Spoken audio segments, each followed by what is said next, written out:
Like, you could barely call it functional. Liberal democracies, as we know, have basically died.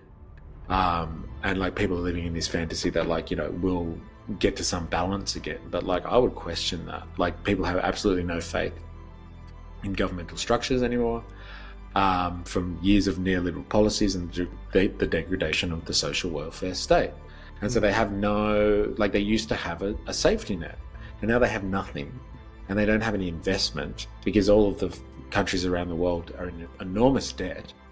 And to debt to who? Like, foreign companies and other countries that are also in debt.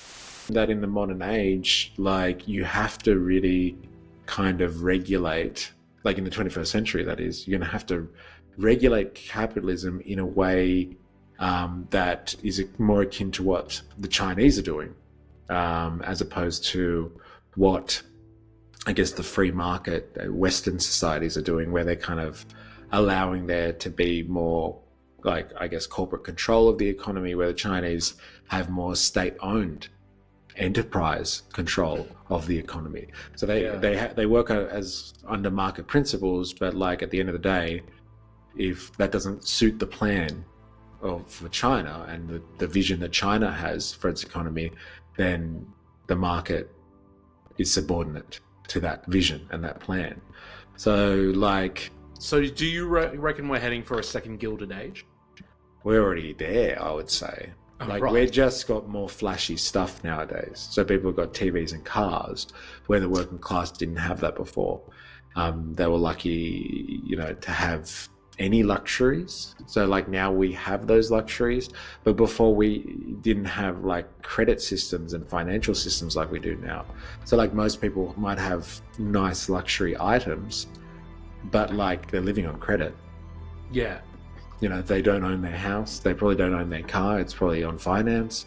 And most of the stuff in their house is probably delivered to them via like Afterpay or some service like that. And so like, they're living on borrowed money. They're not living on off borrowed time. On borrowed time. And so like, I feel like if you're going to keep capitalism alive without the social welfare state, you're going to have to start planning stuff in the economy to a certain extent, because capitalism is going to, basically, it's going to destroy its labor force in the Western world anyway. And like, people are feeling the burn of that at the moment. That's why everyone's so disgruntled, and that's why like, governments are basically come to a standstill, like, across the world. Like, look at the European situation at the moment. Look what's happening in France. Like, their government is basically ineffective. Like, the president there is of one party. The people that are the prime minister and all the people that are in the government are like, so like, there's so many different parties in there. Like, they can't form governments, probably they can't do anything. Germany, same thing. Like, these are the two biggest economies in continental Europe, and they're completely screwed. Like, UK is like, it's cut itself off from the rest of the Europeans by Brexit, and like, it's kind of just wandering in no man's land at the moment. So UK is almost out of the picture entirely in terms of its economic prowess, apart from the fact that it has like London, which is like a financial hub. It's literally got no economy. So they're basically screwed.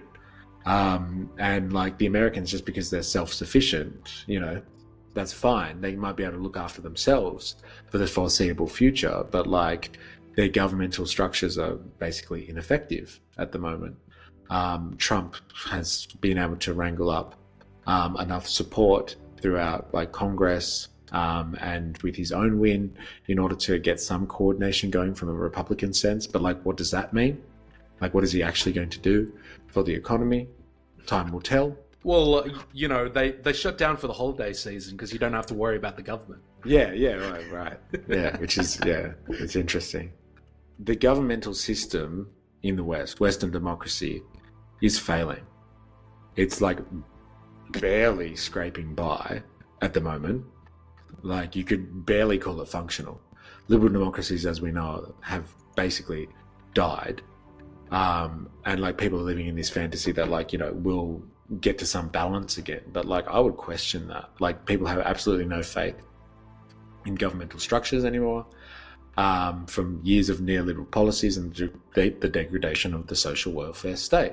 And so they have no, like they used to have a safety net, and now they have nothing, and they don't have any investment because all of the countries around the world are in enormous debt. And to debt to who? Like foreign companies and other countries that are also in debt. So everyone just lives in this like weird global debt trap. And so like there's no way out. There's no way out of this situation at all. Well, unless you do, as David Graeber would say, you do like a cataclysmic debt forgiveness thing. Yeah, give me debt jubilee for days, 4IS. Give it to me. Give it to me for days.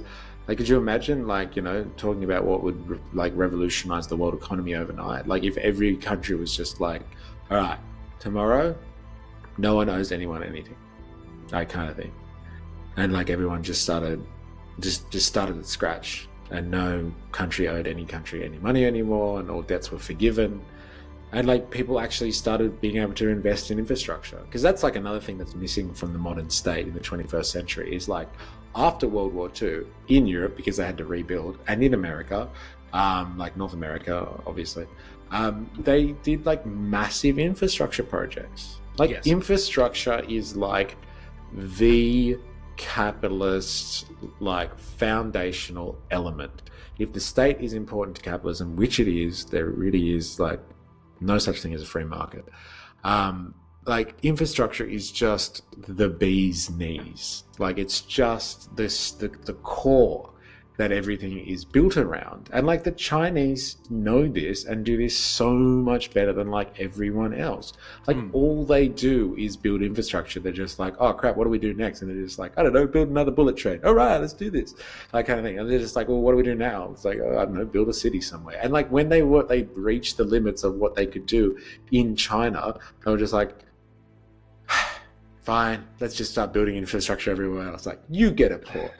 And you get a highway.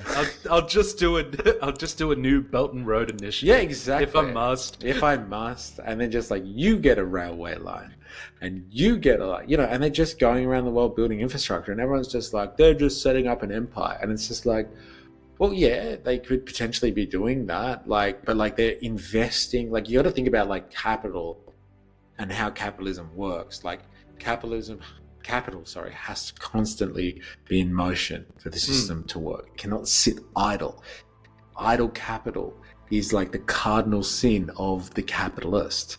Like you must get a return on your investment. And like if the Chinese have capital that's sitting around at home, then go and spend it somewhere else. And like this is what the colonial imperialists used to do. The English, the French, the Prussians, the Russians, the Japanese, what they used to do was just go and eradicate a population somewhere, bring in their own people or enslave the population, and then start building capital and infrastructure there so they could trade with them and keep their economies going at home. But the Chinese are like, well, let's just do that without the killing of the local populations part.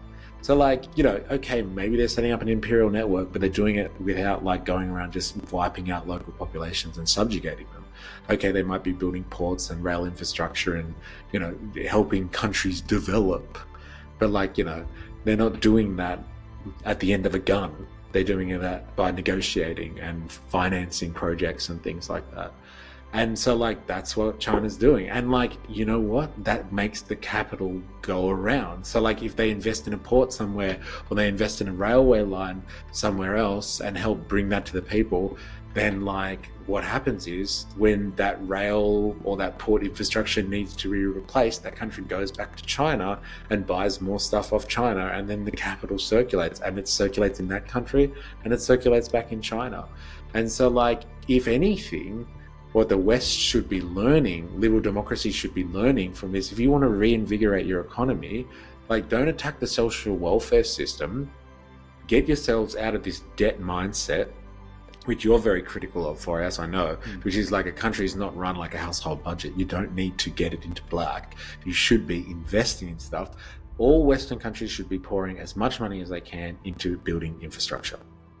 They should be building ports, railways, highways, building new like energy plants, like whatever it is, just invest in infrastructure and like the money will come.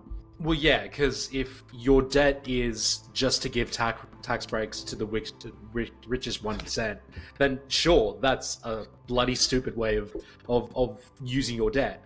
But if it is to build the new snowy mountain scheme, Yeah. just to use another Australian example, Yeah. or yeah, it is to use to invest, because like I guess what you're also alluding to as well is that, going back to historical materialism, the most successful civilizations, whatever the productive mode was, kept on perpetuating the forces behind that productive mode. Yes. But that was slavery. Yes. The Romans were going out and conquering somewhere to bring back slaves, yes, so they can reinstitute their slavery mode of production. Yes.